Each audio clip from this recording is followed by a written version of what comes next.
Diciendo,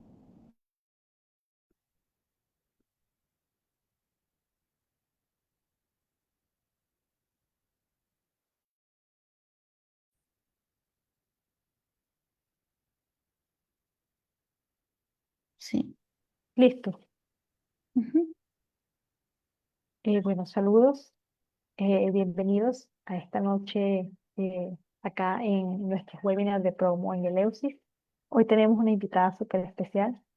Tenemos a Milagros Bazán, Mili. Eh, Mili nos va a hablar de uno de los temas centrales de la psicología analítica junguiana, que son los complejos. Bueno, primeramente, para quienes no conozcan a Mili, voy a tener el gusto de presentárselas el día de hoy. Mili Bazán es psicóloga clínica, licenciada por la Universidad Peruana de Ciencias Aplicadas, UPC. Tiene formación en neuropsicología. Es además psicoterapeuta con orientación junguiana, terapeuta gestalt y arte terapeuta de enfoque junguiana, con formación en terapia cognitivo-conductual y terapia de pareja. Es coordinadora de la sede de Perú de Leucis y creadora de Aelia Psicología. Bienvenida, Mili. Hola, Sole. Gracias nuevamente acá. Después de las fallas técnicas que tuvimos, pero ya hemos Sí, podido disculpen, ver. tuvimos nuestra fallita, pero bueno. Recuerden también, antes de que Mili comience, que estos webinars siempre los hacemos por acá por Facebook, todos los jueves para quienes nos estén viendo por primera vez, y todo queda después en YouTube, así que quienes quieren verlo en diferido pueden visitarnos en nuestra página de YouTube. Ujú. Muy bien. Estamos acá nuevamente emocionadas de poder estar en este live. Gracias, Sole, por acompañarme.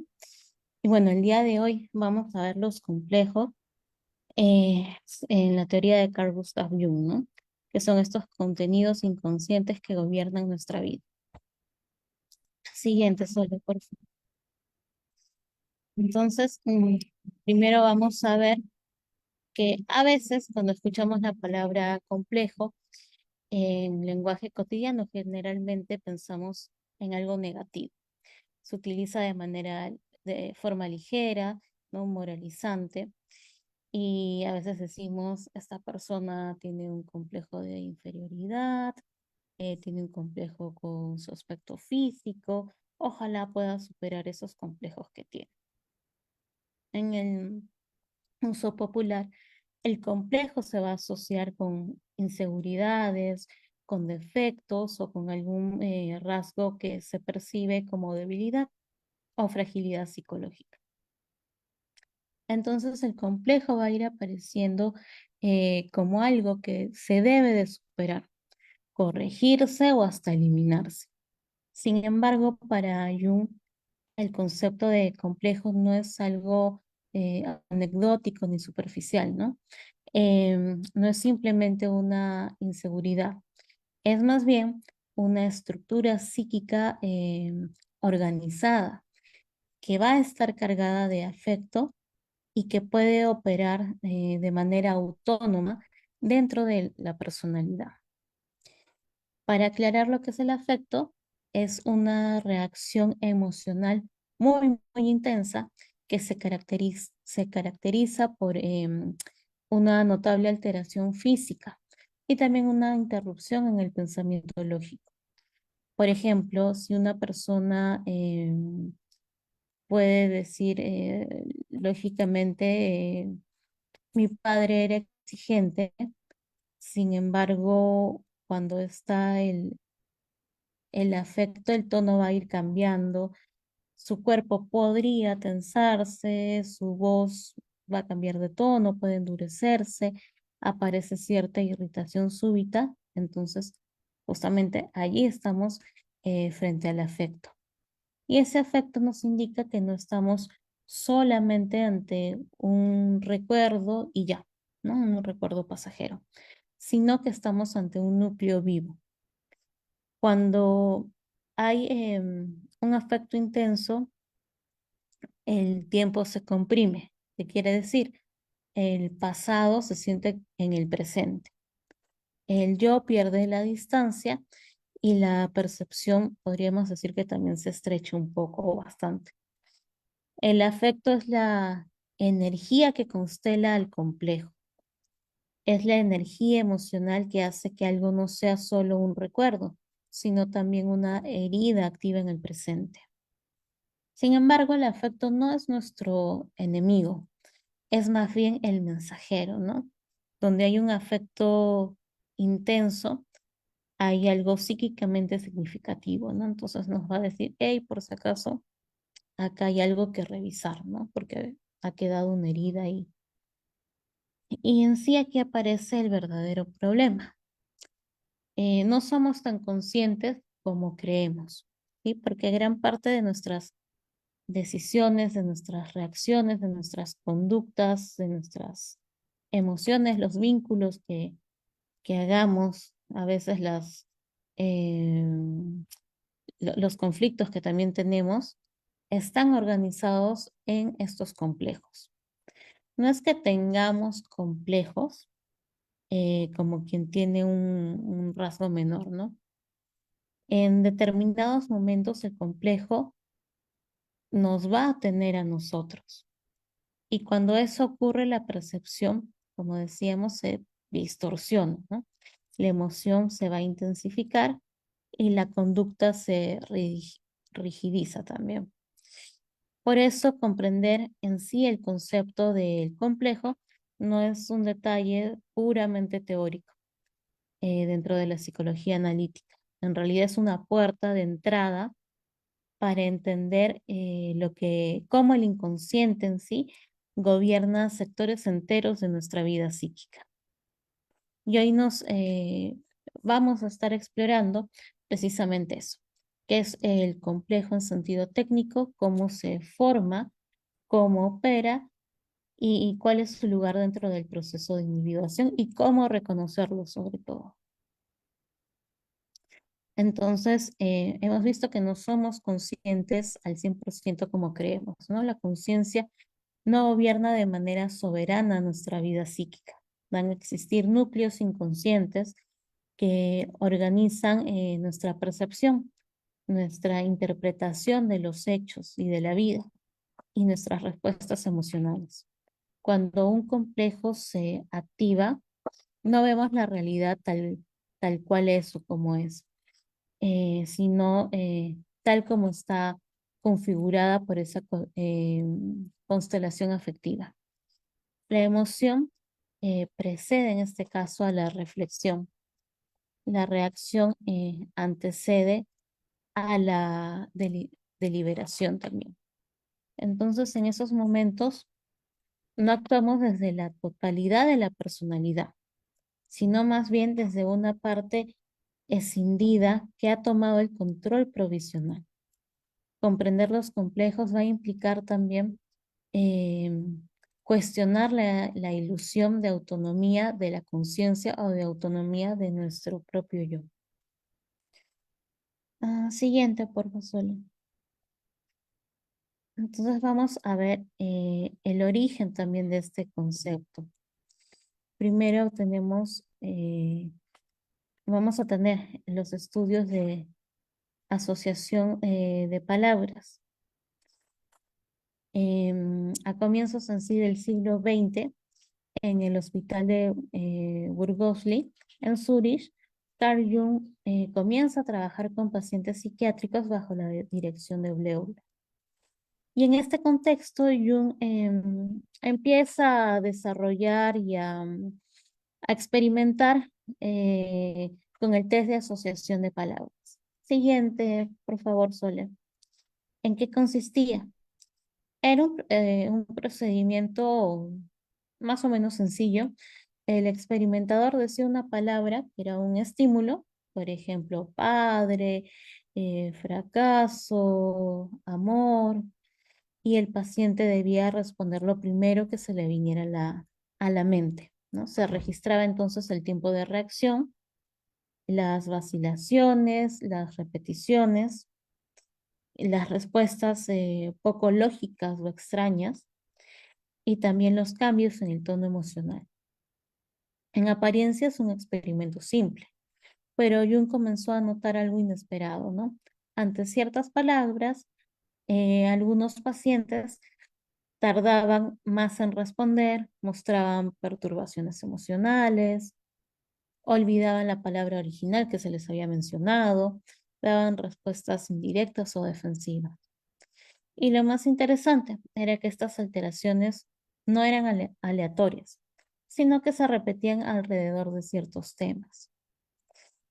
Entonces, el tiempo de reacción revelaba algo más que una asociación cognitiva.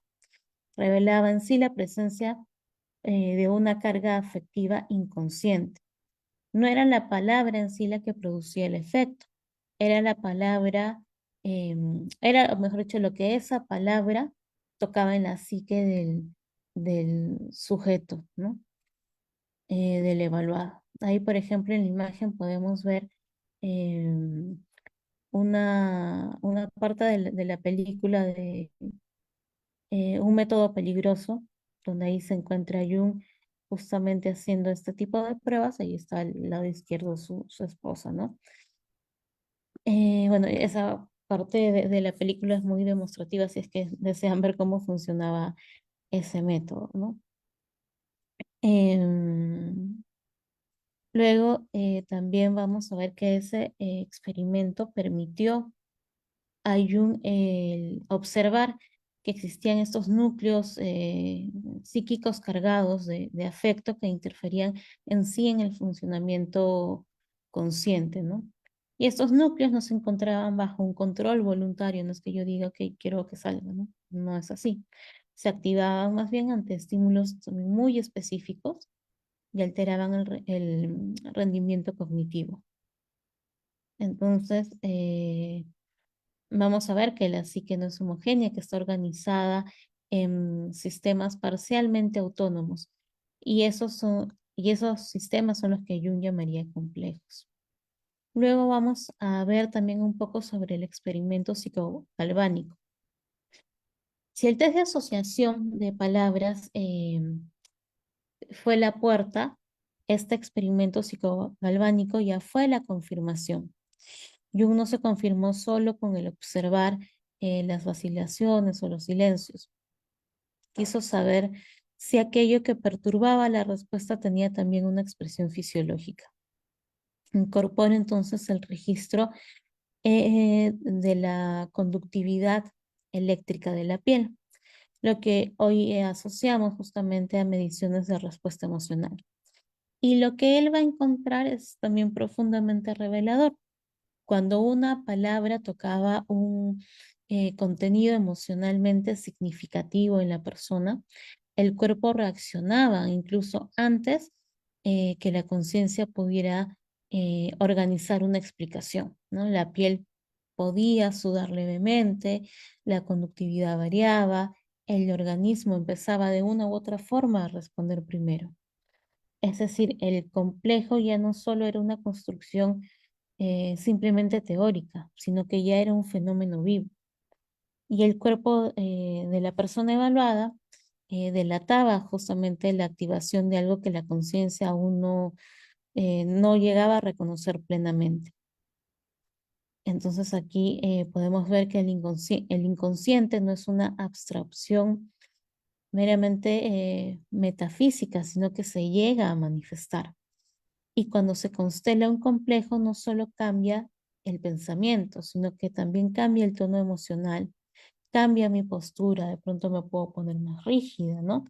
Cambia el ritmo de cómo estoy hablando, mi ritmo cardíaco, cambia también mi respiración.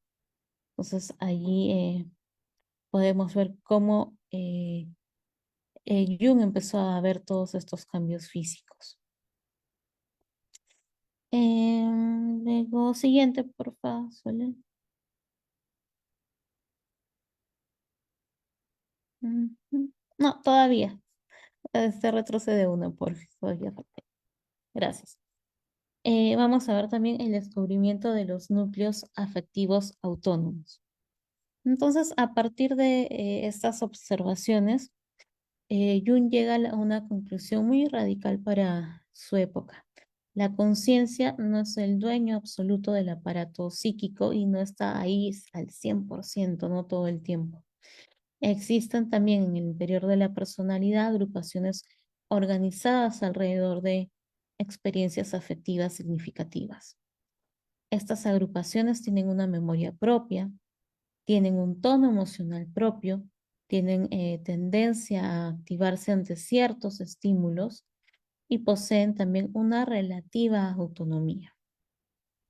El complejo entonces no es simplemente un recuerdo que está ahí reprimido, ¿no? Guardado, sino que es una estructura organizada que puede irrumpir en la conciencia de pronto y modificarlo.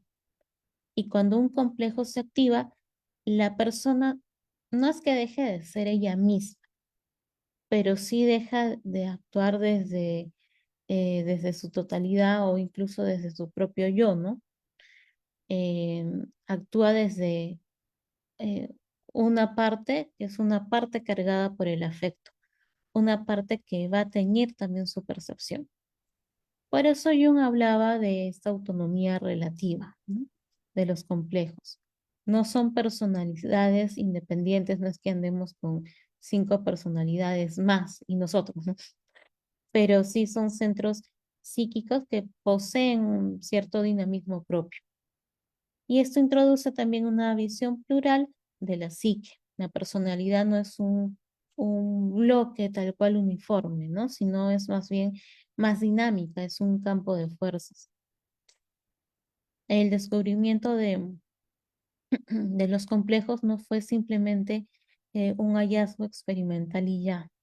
Fue el inicio en sí de una nueva manera de entender la subjetividad humana, ¿no? De cómo cada individuo puede sentir, ver y actuar de distintas formas frente a una misma experiencia. Y también vemos como que existe un sistema donde viven múltiples centros organizados, ¿no? Ahora sí, sale el siguiente, por favor. Entonces vamos a ver qué es en sí un complejo, ¿no? Y un complejo tiene un núcleo arquetípico. ¿Pero qué es eso, no? Cuando hablamos en sentido estructural, no nos referimos únicamente a una experiencia personal dolorosa. El complejo no se forma solo con un acontecimiento biográfico, se organiza alrededor de algo más profundo. En el centro de todo complejo vamos a encontrar un núcleo arquetípico. Em, y aquí es necesario precisar qué significa esto. Para Jung, el arquetipo no es una imagen concreta, ¿no? Sino es una estructura universal de la psique. Es una forma organizadora, una disposición previa que va a modelar la experiencia humana. Y existen, eso es en muy resumida forma. Existen patrones fundamentales que justamente atraviesan culturas e inclusive épocas, ¿no? Por ejemplo, tenemos eh, la madre, el padre, el héroe, la autoridad, eh, la traición. Y estos patrones no son aprendidos únicamente, sino que son vividos desde una matriz simbólica más profunda. Cuando una experiencia personal significativa se encuentra con uno de esos patrones universales, se produce una condensación. Y allí comienza a formarse el complejo. Es decir, el complejo es el resultado del encuentro entre una experiencia biográfica y un patrón arquetípico. Por ejemplo, no toda experiencia con la madre va a generar un complejo materno perturbador, digamos. Pero si es que existe una vivencia afectiva intensa, por ejemplo, de abandono, de sobreprotección, de frialdad, etcétera, sí se articula con el arquetipo de la madre y se empieza a organizar un sistema psíquico alrededor de esa experiencia. Y ese sistema ya no es solo mm, un recuerdo, no es toda una estructura. Por eso el complejo tiene fuerza. No está sostenido únicamente por la memoria individual, sino también existe una energía arquetípica que lo alimenta. Entonces, el arquetipo, tenemos que el arquetipo es la forma y la experiencia personal, lo que yo vivo es el contenido. el complejo es la cristalización de ambos. Esto explica también por qué los complejos no son frágiles ni superficiales, tienen una raíz profunda. No dependen solo de lo que ocurrió objetivamente, sino de cómo esa experiencia resonó en un campo simbólico más amplio en mí. Y por eso es también que los complejos suelen tener un carácter desproporcionado. La intensidad no proviene solo del hecho biográfico, de lo que viví, sino de la activación también arquetípica que ese hecho ha llegado a movilizar. Entonces la psique no deja las experiencias intensas sueltas, sino que empieza a organizarlas. Y cuando esa organización gira alrededor de una herida o de un afecto muy potente, de algo que no ha sido digerido ni integrado, nace un complejo. Comprender el núcleo arquetípico de un complejo va a implicar reconocer que no estamos tratando solo con una historia personal, sino también con una estructura simbólica que conecta a cada individuo con lo universal. Por eso, el trabajo en análisis no consiste únicamente en recordar hechos, ¿no? Sino en comprender más bien la dimensión simbólica que sostiene cada experiencia. Siguiente, por favor. Luego tenemos la carga afectiva intensa. Si el complejo se organiza alrededor de una experiencia significativa, eh, vemos que esto le otorga fuerza, pero no es el único, o no es, claro, no es el único contenido de esa experiencia, sino también va a estar la energía emocional que lo acompaña. Para Carl Jung, el efecto no es un elemento secundario de la vida, el afecto, perdón, no es un elemento secundario de nuestra vida psíquica, es una energía psíquica en movimiento, ¿no? Que está viva. Una experiencia sin afecto intenso puede ser recordada, puede ser comprendida, podemos elaborarla y no hay tanta perturbación. Pero cuando una vivencia está acompañada de una emoción muy intensa, como miedo, vergüenza, humillación, abandono, ira, etcétera, esa emoción actúa como una fuerza de cohesión. Va a agrupar, va a condensar, va a fijar. Y el efecto es en sí el pegamento, la goma del complejo, ¿no? Es lo que mantiene unidos los recuerdos, las imágenes, los pensamientos y las fantasías alrededor de un mismo núcleo. Por eso se dice que se constela. Y cuanto mayor es la carga afectiva, también es mayor la probabilidad de que ese conjunto en algún momento adquiera autonomía. Y en sí también no es el hecho en sí lo que crea un complejo, ¿no? También está vuelvo a repetir, esta intensidad afectiva con lo que fue vivido, de cómo lo viví. Dos personas pueden atravesar una situación muy similar, ¿no? Una puede lograr integrar, mientras que otra lo va a organizar en un complejo. La diferencia no está en el acontecimiento externo, sino está más bien en la resonancia emocional interna, ¿no? De cada uno.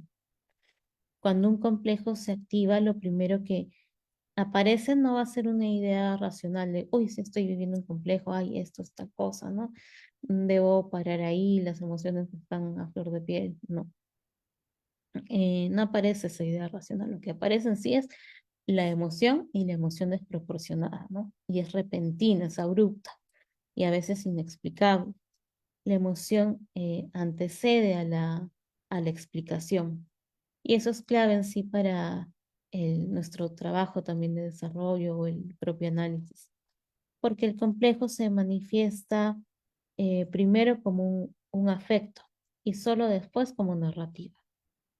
Por eso, cuando aparece una reacción intensa que excede el contexto actual, no estamos simplemente ante una emoción circunstancial, estamos ante la activación ya de este sistema organizado. El afecto es el indicador de que algo inconsciente ha sido tocado.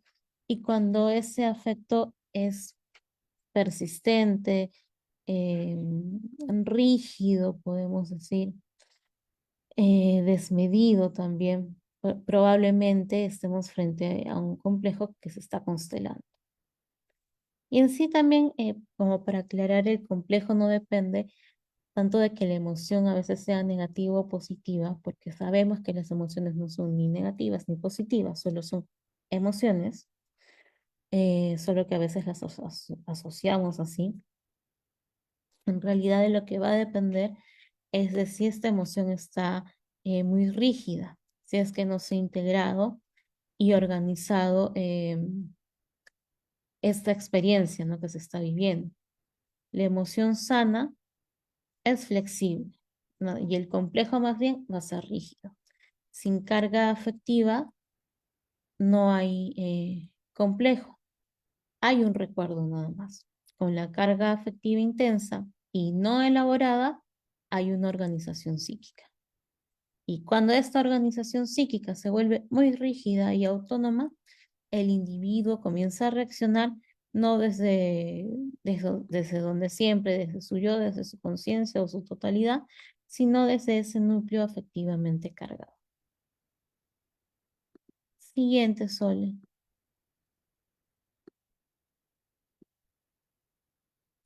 Ujú.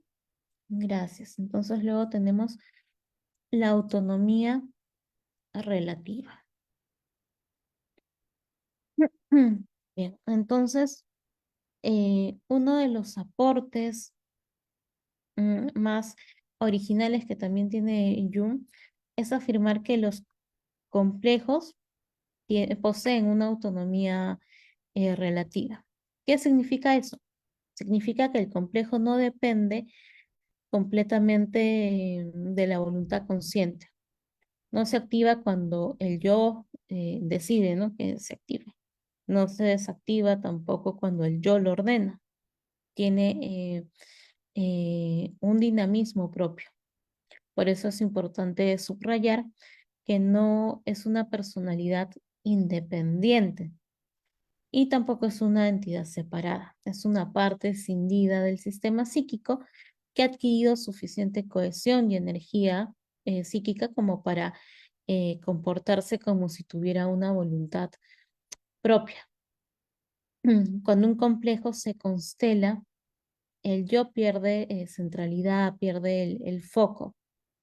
Entonces el individuo no deja de ser uno mismo, ¿no? Si de pronto me aparece un complejo, no es que yo deje de ser yo misma, no dejo de ser Mili, por así decirlo, pero sí dejo de actuar desde donde estaba actuando yo, desde mi conciencia.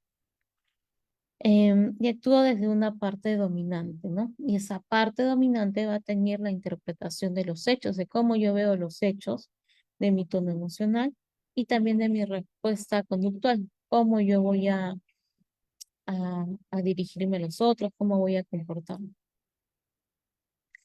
Entonces, por ejemplo, cuando un individuo tiene un complejo de abandono, puede reaccionar de una forma intensa, con mucha angustia, por ejemplo, cuando no les contestan un mensaje, ¿no?, de texto, por ejemplo, un WhatsApp. Por ejemplo, le escribo a mi novio y ha pasado 3 minutos y no me responde, ¿no? Entonces empieza la angustia de por qué no me responde, no me quiere, no soy importante para él, no está atento a mis mensajes, no le ha puesto un tono especial para saber que soy yo la que le escribo. Entonces empieza toda esta angustia por dentro y me hace despertar estas heridas de abandono que yo tengo, ¿no? em, Subjetivamente el sistema completo se empieza a activar y no está respondiendo al hecho presente, ¿no? Está respondiendo en sí desde una organización psíquica previa, antigua. Y ahí vemos la autonomía, ¿no? El yo racional puede decir, no es algo grave que han pasado solo 3 minutos, pero el afecto ya tomó el control. Sí, Sole. Quería comentar, ¿no?, que normalmente en estas situaciones, esas situaciones donde nos sentimos como, este no era yo, dije algo que no quería decir, yo no quería hacer eso, ¿no? Cuando el afecto toma de una manera tan fuerte, podemos dejarnos llevarnos y el complejo llevarnos a tomar acciones que no esperábamos tomar o sea, que no nos reconocimos en ese momento, por eso parece como autónomo, aunque es la misma persona, pero simplemente ha sido tomada, ¿no? Por ese Ujú. afecto, por esa Ujú. emoción. Claro, ¿no? Es como que yo no me reconozco en las palabras que dije, ¿no? O inclusive a veces, este, puede ser que la persona lo niegue, ¿no? Y de pronto le ponen Ujú. un video y está diciendo, ¿no? Lo que le habían dicho, pero tú dijiste, ¿qué? ¿Yo? ¿Pero cuándo? ¿En qué momento? O sea, no me acuerdo. Y es sincero, ¿no? O sea, en verdad, en decir, no me acuerdo en qué momento, pero lo dijo y no se dio cuenta justamente porque la parte consciente es como que se desplaza un poco y deja entrar a este complejo, ¿no? Y es otra parte de nosotros que sale en realidad. Y luego se retira, ¿no? Y otra vez vuelve ahí al 100% la conciencia, digamos, Y ¿no? Pero la sobrereacción, por ejemplo, en la sobrereacción uno nota mucho cuando está el complejo, ¿no? ujú, claro, ¿no? Y los otros pueden decirte, pero es que solo te dijo algo pequeño o te lo dijo en tono de broma, o sea, no te lo tomes a pecho, ¿no? Es lo que se suele decir, ¿no? Porque está esa sobrereacción, como dices. Ujú. Bien, entonces también vamos a ver que esta autonomía, justo de lo que estábamos comentando, ¿no? Relativa, implica que la psique, pues, no es, podemos decir, monolítica, ¿no? No es sola. Es un campo más bien dinámico donde coexisten múltiples centros organizadores. En momentos de equilibrio, el yo mantiene una posición integradora. En momentos de activación del complejo, una de esas partes adquiere el predominio. Por eso Jung llega a decir también que el complejo se comporta como una pequeña personalidad. No porque sea en sí otra personalidad u otra persona, sino porque posee una coherencia interna, perdón, memoria propia y también un patrón de reacción estable. En sí, la autonomía del complejo nos confronta con un límite esencial, ¿no? No somos completamente dueños de nuestra vida psíquica. Y reconocer ese límite en sí no es debilidad, es el punto de partida para poder trabajar en estos complejos, ¿no?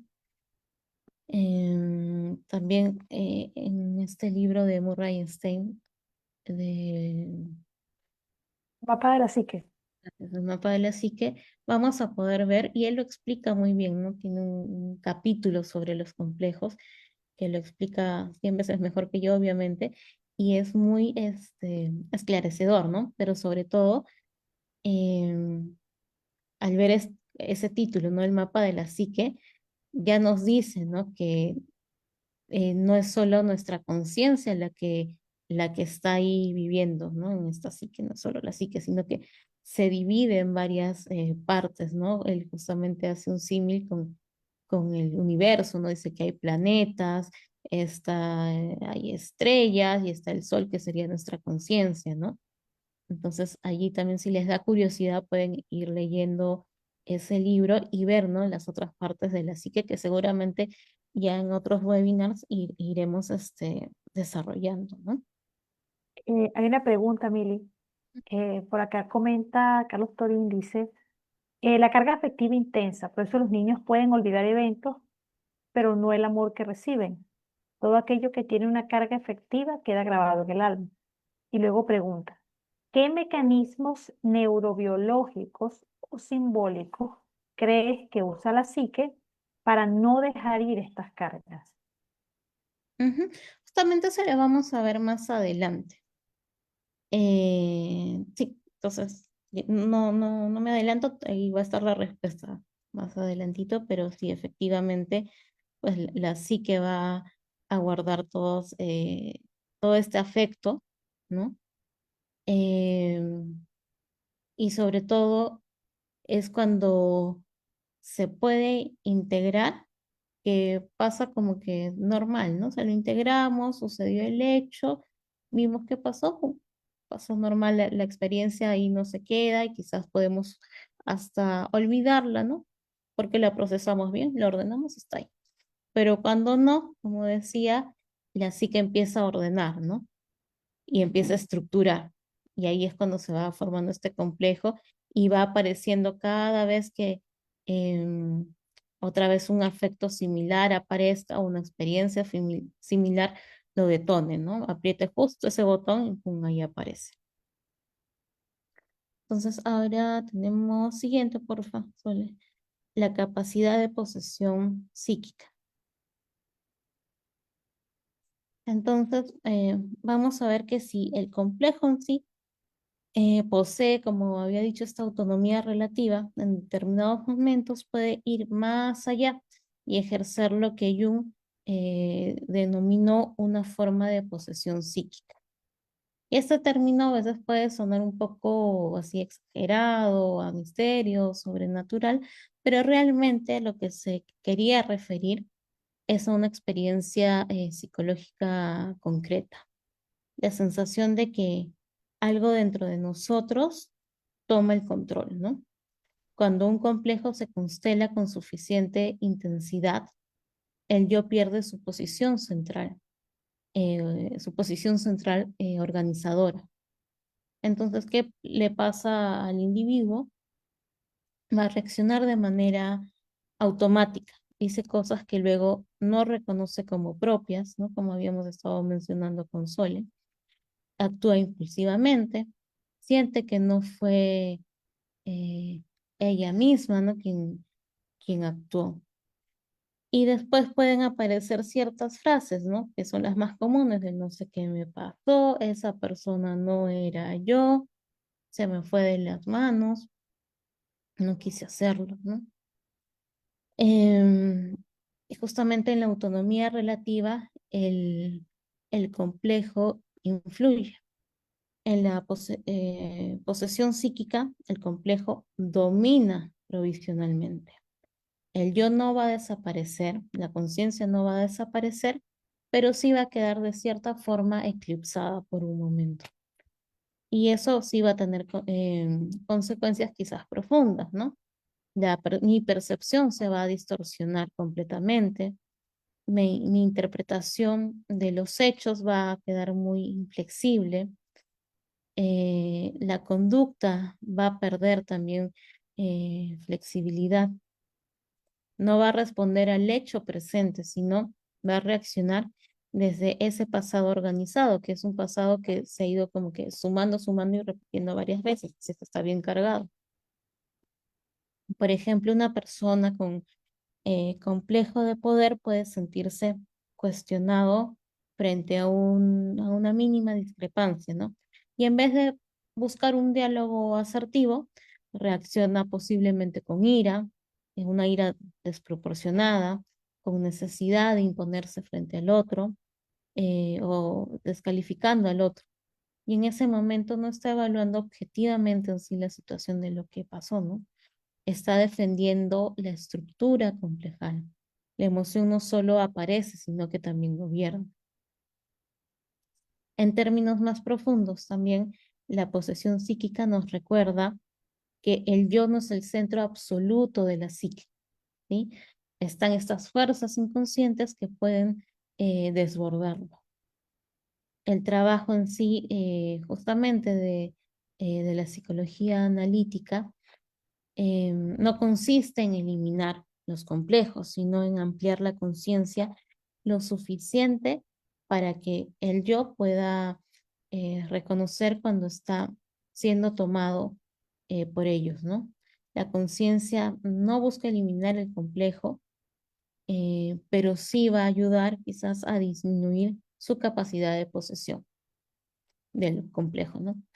El problema en sí no es tener complejos, ¿no? Como hablábamos anteriormente con Sol antes de comenzar este live, em, siempre vamos a tener complejos, ¿no? Siempre van a estar estos centros ahí, estos núcleos. Em, pero el problema en sí está en ignorarlos.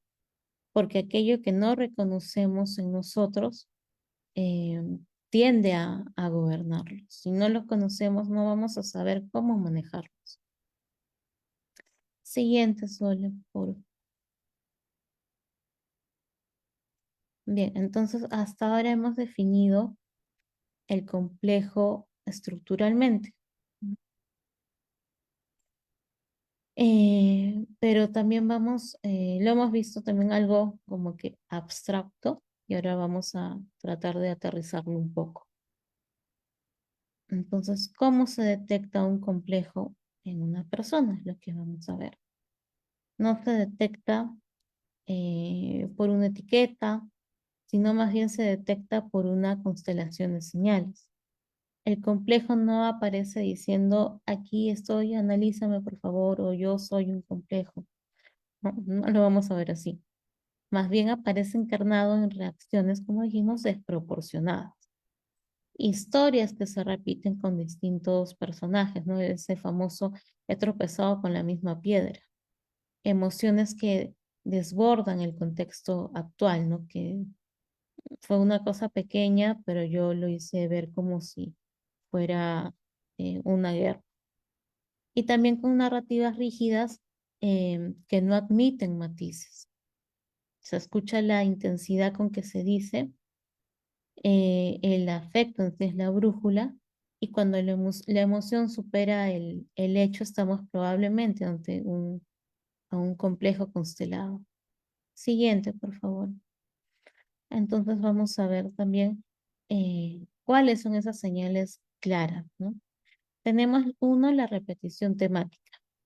Por ejemplo, el individuo, una persona X, cambia de pareja, de trabajo, de ciudad, pero el conflicto sigue siendo el mismo. Entonces va a decir, es que siempre me traicionan, mi pareja, no sé, siempre eh, me agrede psicológicamente, siempre me dejan, siempre termino cargando con todo en el trabajo. Y en sí no es el entorno el que se repite, sino más bien un patrón, hay un patrón interno que es el que organiza la experiencia. Y ahí vemos cómo el complejo distorsiona también la percepción. No seleccionamos la realidad objetivamente, la organizamos desde nuestros núcleos afectivos. Luego tenemos el afecto desbordado. El contenido puede ser pequeño, pero nuestra reacción puede ser muy grande.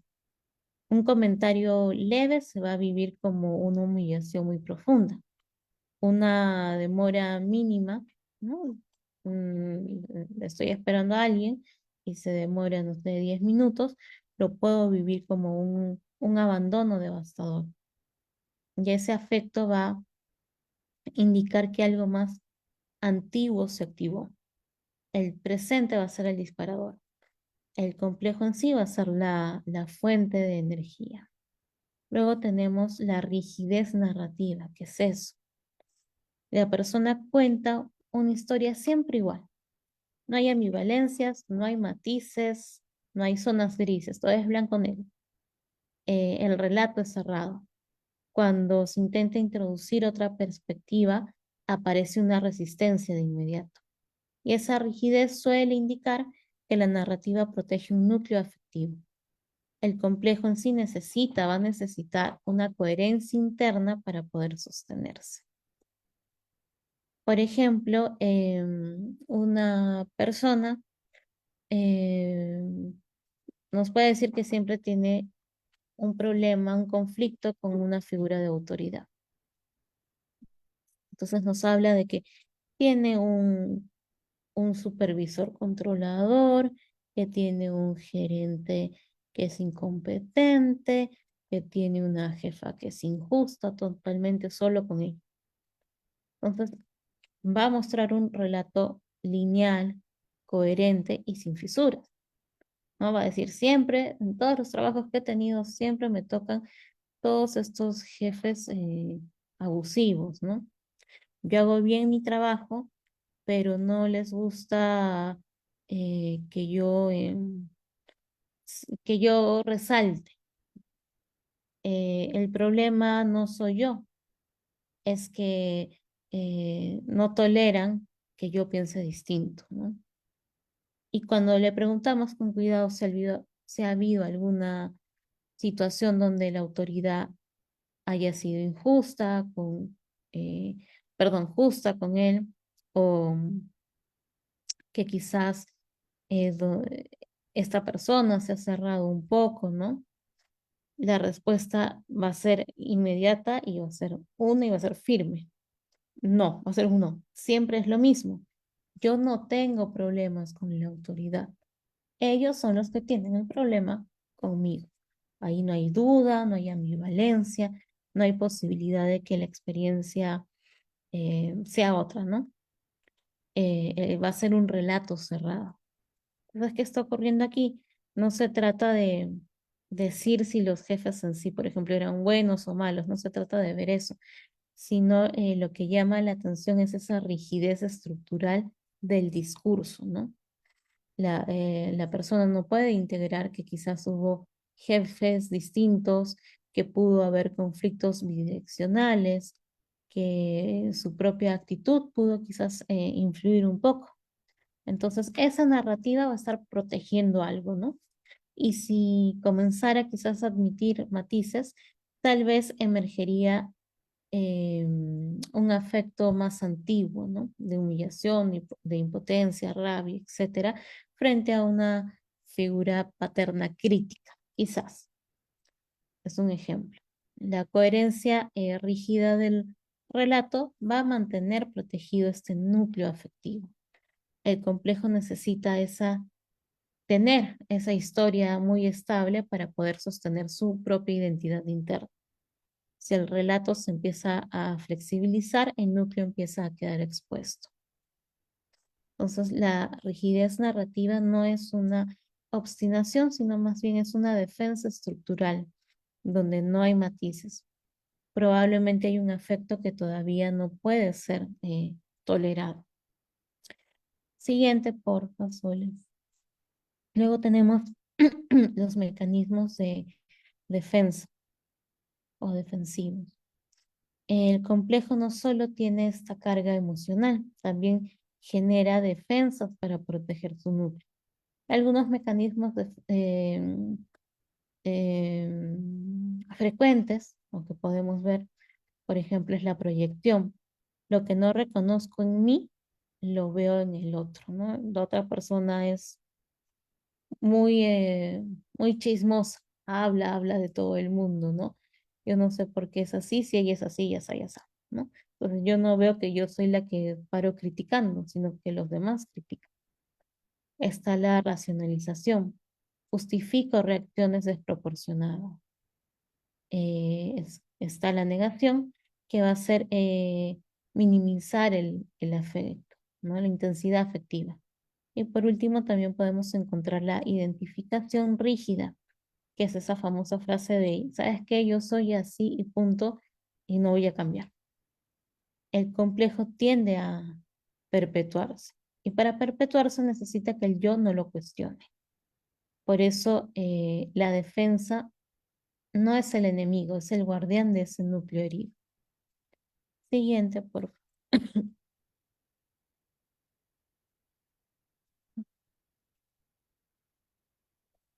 También tenemos la activación relacional de los complejos. Los complejos en sí no viven aislados dentro de nuestra psique. Se activan sí, en el encuentro.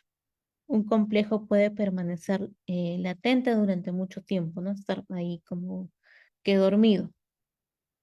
Pero basta una mirada, un tono de voz, una actitud para que algo interno se despierte. Y esa activación relacional ocurre cuando una persona de ahorita del presente toca ese núcleo afectivo del pasado. Y entonces la reacción no es solamente hacia quien está delante mío, sino hacia toda la historia que está allí guardada y que esa persona ha hecho que se movilice en mí. Siguiente, por favor, Sole.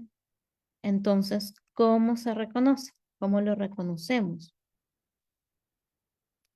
Em, esta parte se va O vamos a poder reconocer cuando la reacción emocional es desproporcionada, cuando algo pequeño se torna o se siente enorme.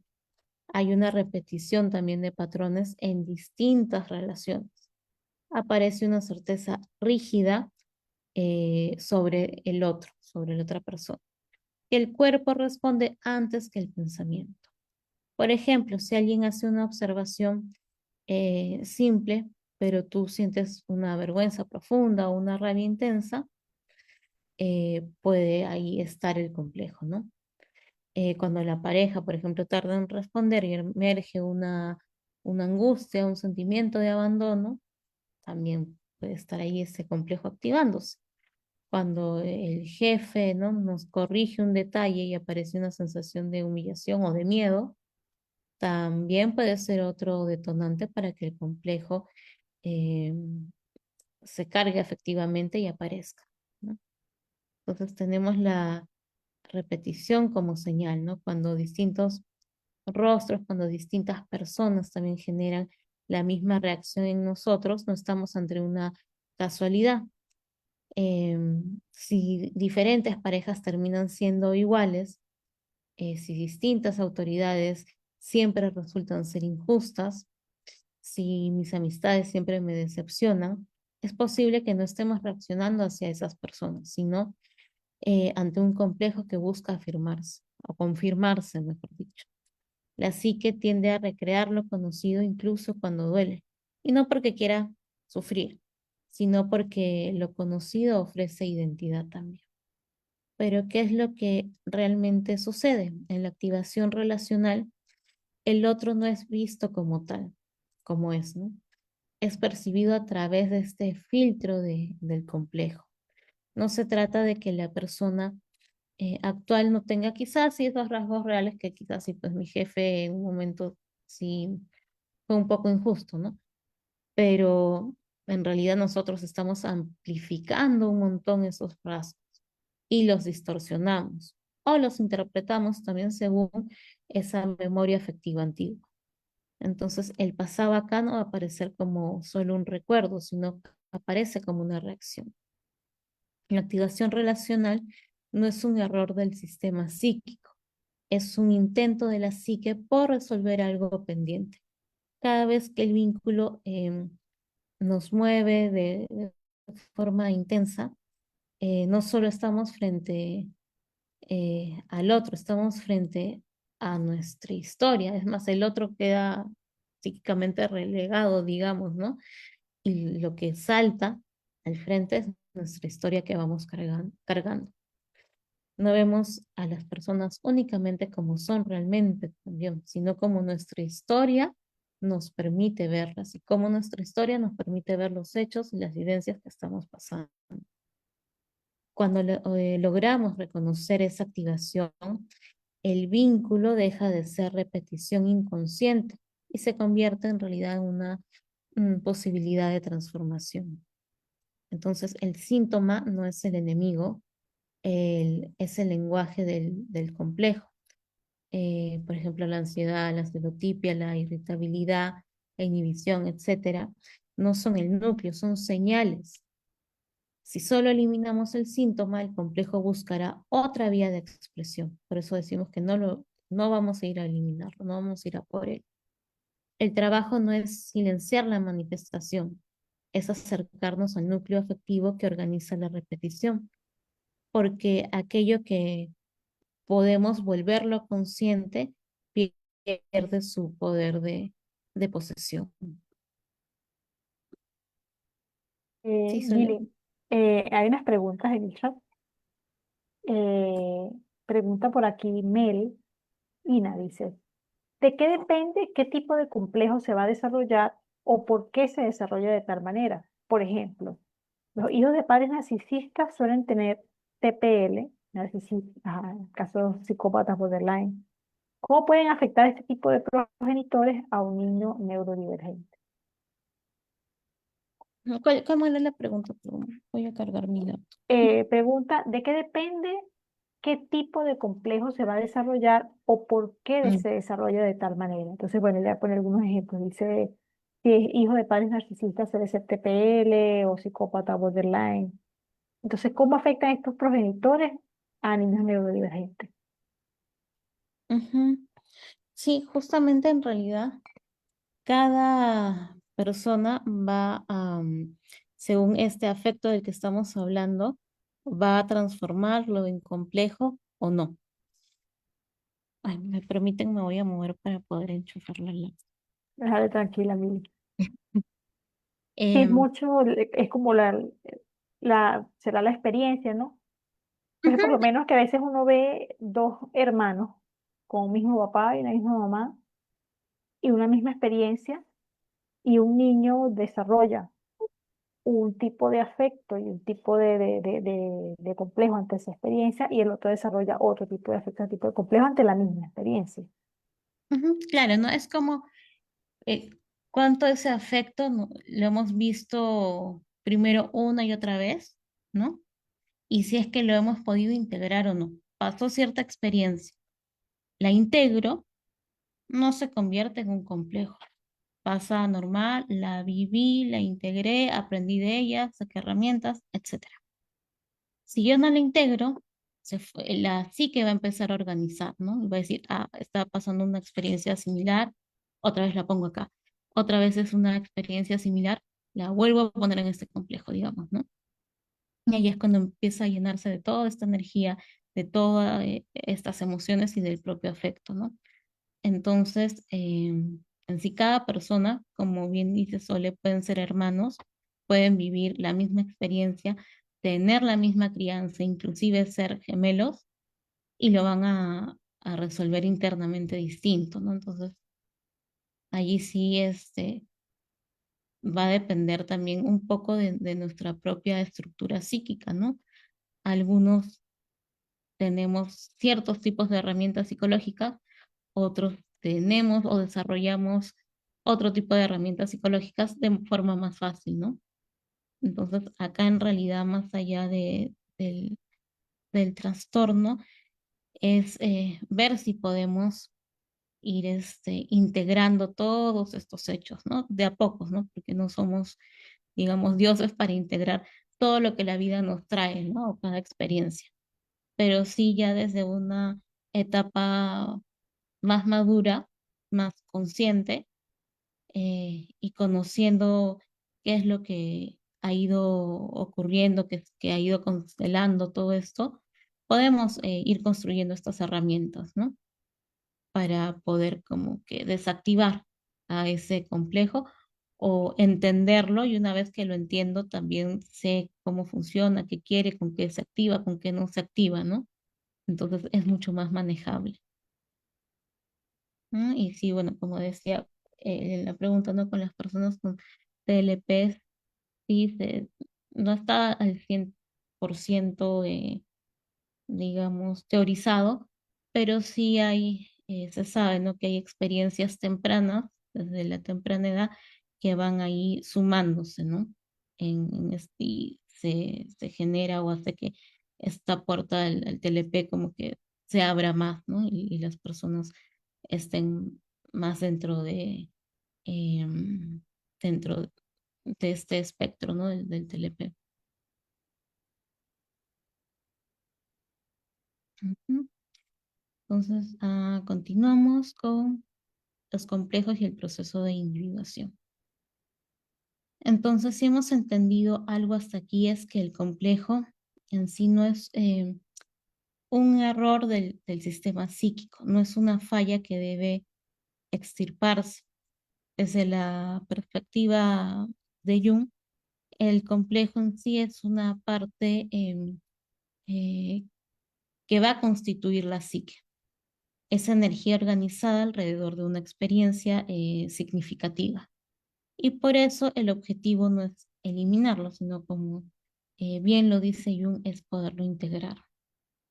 El error común lo que nos dice es que siempre lo queremos vencer, no queremos vencer nuestras, eh, no sé, el cómo nos sentimos, esta parte de nosotros que no nos gusta y que sale de repente y que es quizás muy irritable, ¿no? Cuando descubrimos un complejo, esa es la reacción inmediata, ¿no? Suele ser entonces tengo que suspenderlo, tengo que dejar de reaccionar de esa forma. Eso ya no debería afectarme, ya soy adulto, ¿no? Ya no tiene por qué afectar. Pero luchar contra un complejo en realidad lo fortalece, porque el complejo no es solo un síntoma, es una parte de la historia psíquica que quedó encapsulada. Si lo atacamos, empieza a defenderse. Si lo negamos, se va a desplazar y va a aparecer por otro lado. Si lo reprimimos, eh, va a actuar desde lo más profundo, desde nuestras propias sombras. Entonces, ¿qué significa integrar? Integrar no es justificar, ya tengo este complejo, ok, yo soy así. No es dejar que nos gobierne. Integrar es reconocer primero que existe, luego comprender su origen, desde dónde proviene, ¿no? Diferenciarlo de mi conciencia o diferenciarlo también del yo y darle un lugar consciente. Cuando nosotros podemos decir, esto que siento, sé desde dónde proviene, ¿no?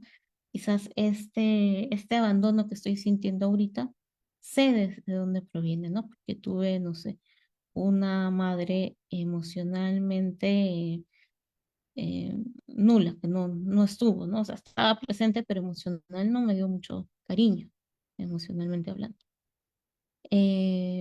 También cuando yo puedo decir esta reacción, habla desde mi historia.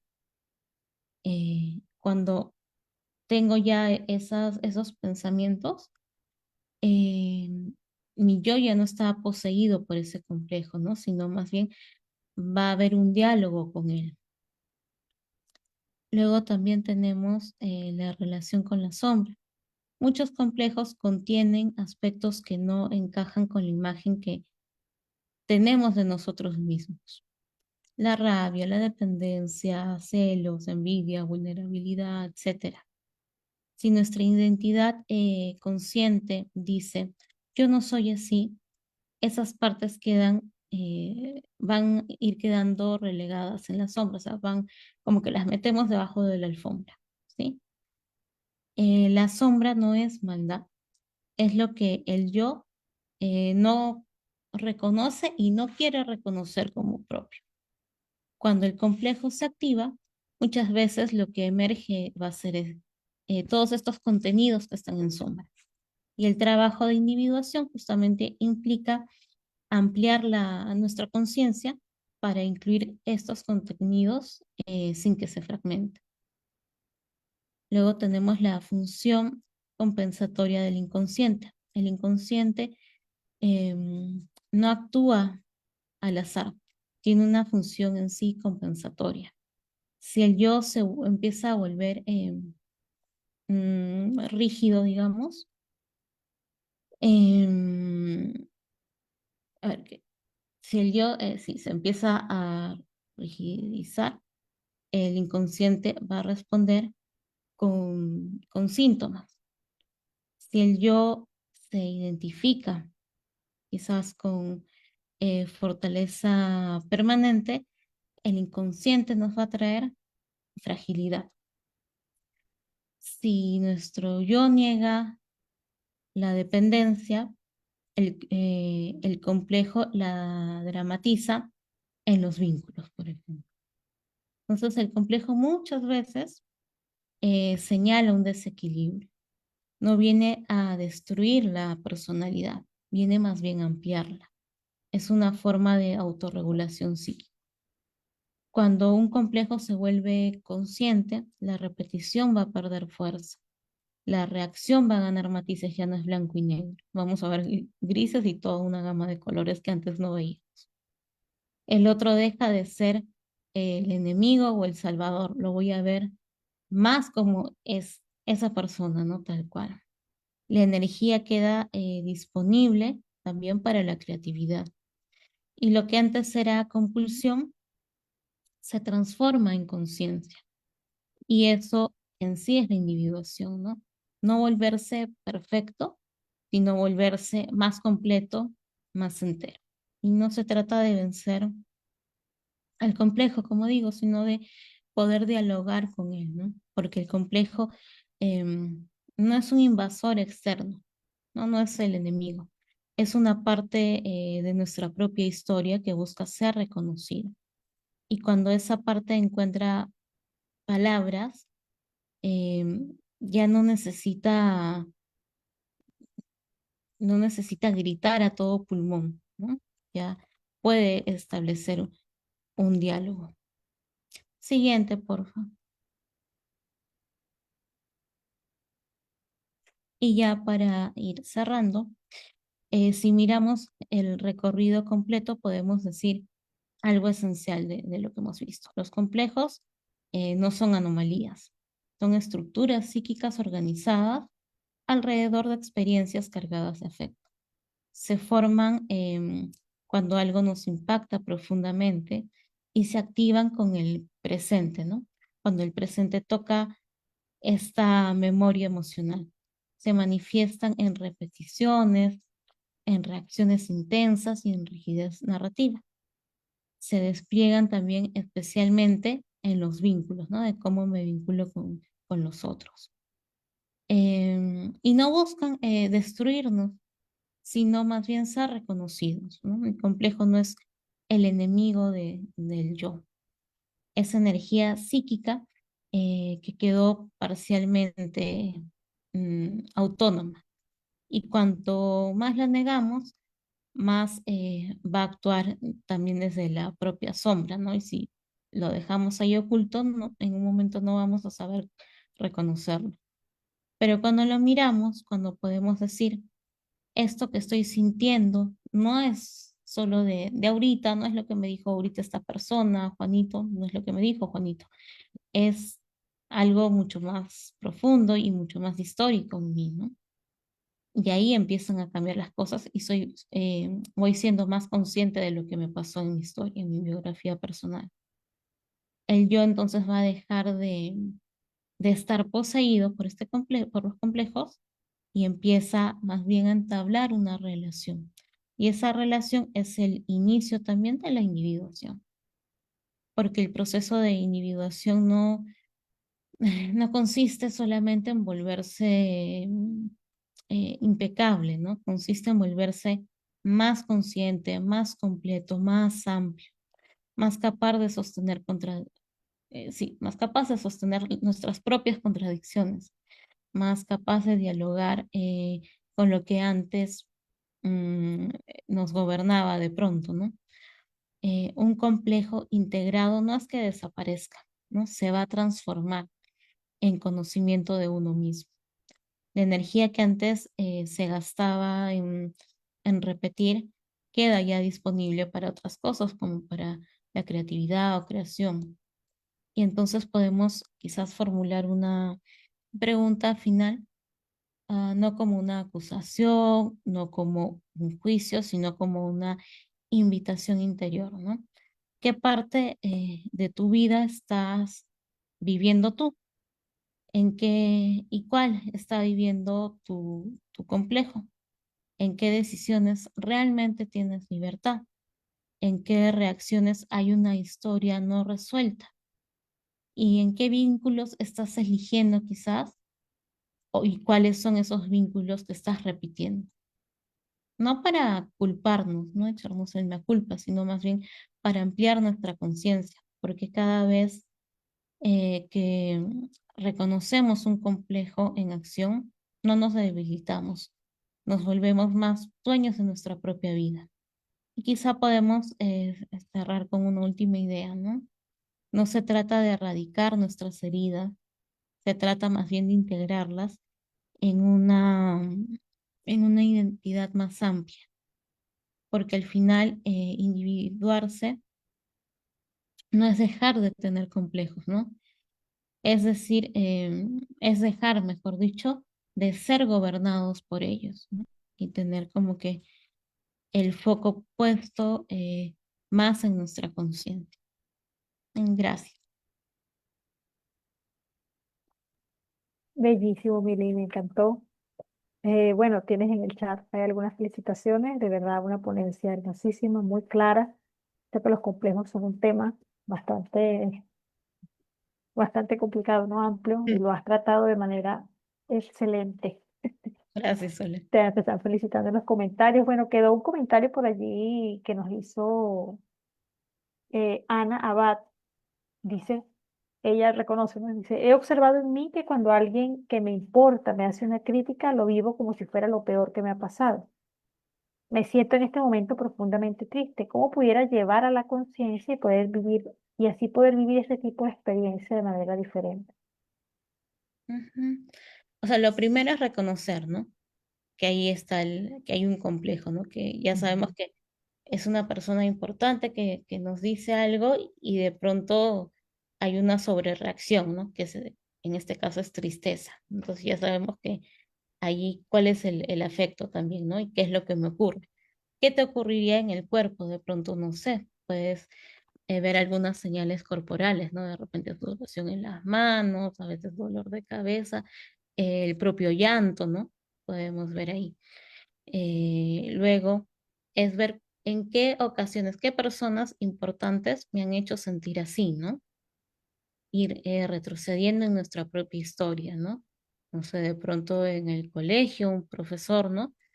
Esa autoridad me dijo algo frente, no sé, a todos mis compañeros que me equivoqué y surgió vergüenza, surgió humillación, la tristeza de que todos mis compañeros se rieran, por ejemplo, ¿no? Entonces voy viendo desde dónde proviene, hacia atrás, ¿no? Y luego una vez que eh, ya tengo alguno de estos hechos, eh, entramos con un poco por un lado, con la lógica de decir, ok, ya no soy esa persona, no necesariamente cuando alguien me dice algo es por hacerme daño, sino puede ser hasta que me quiere dar un consejo constructivo, ¿no? Y luego vamos elaborando, ¿no? De por qué me siento así, qué puedo hacer para no sentirme así, ¿no? ¿Cómo puedo cuidar o resolver esa primera experiencia que recuerdo, ¿no? Que ahora que soy mayor, ¿qué hubiera podido hacer? ¿No? Ahora que tengo más herramientas, ¿qué hubiera podido hacer en ese momento? ¿O qué herramientas quizás necesito en la actualidad para poder pasar eso, ¿no? Pero sí es un trabajo de profundización sobre todo, ¿no? Excelente. Buenísimo, Mili. Bueno, de verdad que ha estado hermosísima la exposición, como siempre.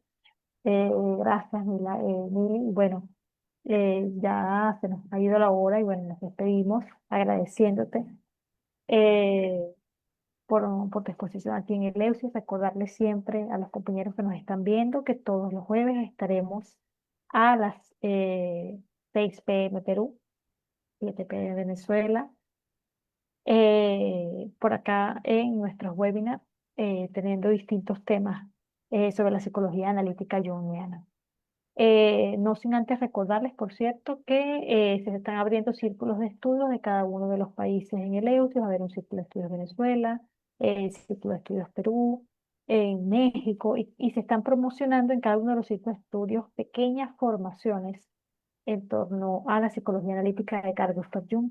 Así que no olviden revisar en nuestro Facebook cuáles son los círculos en su país para que participen. Bueno, agradecida, Mili. Gracias, Oli. Gracias a todos también los que se Nos conectan. vemos. A todos los que se conectaron, bellísimas gracias también por los comentarios y por compartir. Y nos vemos la próxima semana.